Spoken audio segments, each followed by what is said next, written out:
नमस्कार, दर्श न्यूज में आप सभी दर्शकों का स्वागत है। मैं प्रीति दयाल आपके साथ। लोकसभा चुनाव से पहले बिहार की सियासत में गहमागहमी चरम पर पहुंच गई है। रैलियों और जनसभाओं का दौर लगातार जारी है। इसके साथ ही पिछले दिनों टिकट लेने की होड़ भी पार्टियों के बीच देखने के लिए मिली थी। जिन्हें टिकट मिला वे जोर शोर से चुनावी प्रचार में जुट गए हैं, तो वहीं दूसरी ओर जो टिकट की आस लगाए बैठे थे लेकिन मिला नहीं, उन सब ने पार्टी से ही अलगाव कर लिया। इतना ही नहीं, बागी तेवर दिखाते हुए कुछ नेताओं ने तो निर्दलीय चुनाव लड़ने की घोषणा भी कर दी है। कुछ ऐसे भी हैं जो बगावत से तो बचे, लेकिन उनके मन में उपजी खटास अपने दलीय उम्मीदवारों को नुकसान पहुंचा सकती है। यानी कि कहा जा सकता है कि वे भीतरघात कर सकते हैं।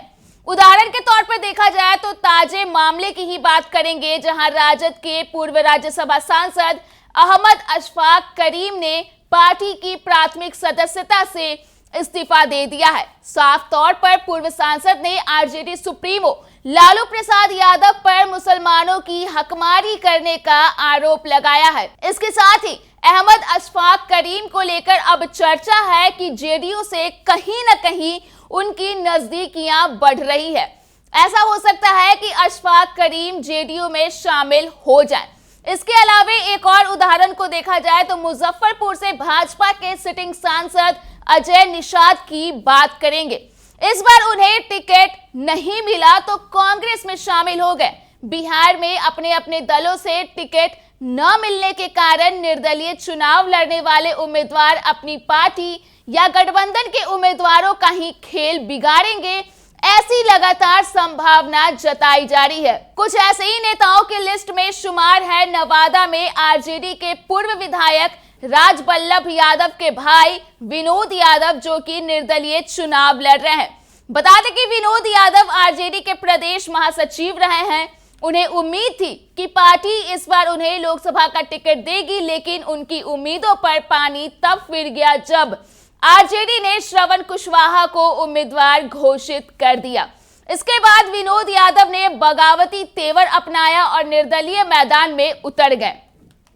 इसके अलावा कांग्रेस ने औरंगाबाद सीट अपने नेता निखिल कुमार के लिए मांगी थी। बात करें निखिल कुमार की तो निखिल के घराने का समृद्ध राजनीतिक इतिहास रहा है।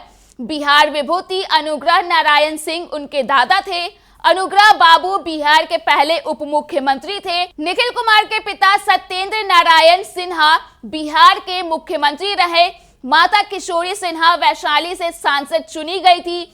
पत्नी श्यामा सिन्हा भी 1999 से 2004 तक औरंगाबाद की सांसद रही। भारतीय पुलिस सेवा के अधिकारी रहे निखिल कुमार भी बाद में राजनीति में आ गए और वे राज्यपाल भी रह चुके हैं।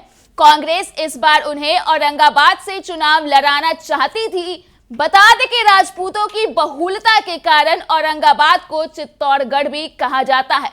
राजपूत होने के कारण निखिल कुमार भी जातीय समीकरण साधने में सक्षम थे, लेकिन आरजेडी ने यह सीट कांग्रेस को देने के बजाय अपने हिस्से में रख ली और अभय कुशवाहा को उम्मीदवार बना लिया।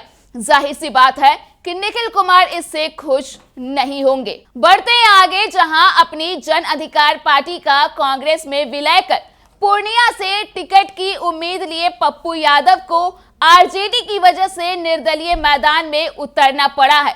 पप्पू को कांग्रेस के प्रति भी गुस्सा होगा कि उसने लालू यादव के सामने घुटने टेक दिए, पर वे जाहिर नहीं करते। इधर पूर्णिया से आरजेडी के टिकट पर बीमा भारती चुनाव लड़ रही है। एनडीए ने संतोष कुशवाहा को तीसरी बार भी उम्मीदवार बनाया है। पप्पू के तेवर और उनको मिल रहे जन समर्थन से तो यही लगता है कि वे बीमा भारती से लड़ रहे हैं और बीमा भारती उनसे लड़ रही है। ऐसे में यह भी संभावना जताई जा रही है कि दो के झगड़े में यदि तीसरे यानी कि संतोष कुशवाहा फिर बाजी मार जाए तो इसमें आश्चर्य नहीं होना चाहिए। इसके साथ ही बात करेंगे हॉट सीट में तब्दील होने वाले सिवान लोकसभा क्षेत्र की। तो दिवंगत सांसद शहाबुद्दीन की पत्नी हीना शहाब 3 बार सिवान से आरजेडी के टिकट पर भाग्य आजमा चुकी हैं। 2 बार उन्हें भाजपा के ओम प्रकाश यादव से शिकस्त खानी पड़ी तो एक बार जेडीयू की कविता सिंह ने उन्हें मात दे दी। इस बार आरजेडी ने उन्हें पूछा तक नहीं। आखिरकार उन्होंने निर्दलीय बनकर सिवान से चुनाव लड़ने का फैसला किया है। हालांकि बता दें कि अब तक आरजेडी की ओर से सिवान सीट से प्रत्याशी की घोषणा नहीं की गई है। ऐसा कहा जा रहा था कि आरजेडी हिना शहाब को मनाने में लगी है, लेकिन हिना शहाब ने निर्दलीय चुनाव लड़ने का ऐलान कर दिया है, जिसके बाद से आरजेडी की टेंशन बढ़ी हुई है। तो कुल मिलाकर देखा जाए तो कुछ नेताओं ने जिस तरह से बगावती तेवर दिखाए हैं, उससे कहीं ना कहीं दलों को जो नुकसान होने की जो खबरें हैं, नुकसान होने की जो संभावनाएं हैं, वो बढ़ती दिख रही है। तो फिलहाल के लिए इस खबर में इतना ही। अगर आपने अभी तक हमारे YouTube चैनल को सब्सक्राइब नहीं किया है तो इसे जल्द सब्सक्राइब कर दें। इसके साथ ही अगर ये वीडियो फेसबुक के माध्यम से देख रहे हैं तो पेज को लाइक करना ना भूलें।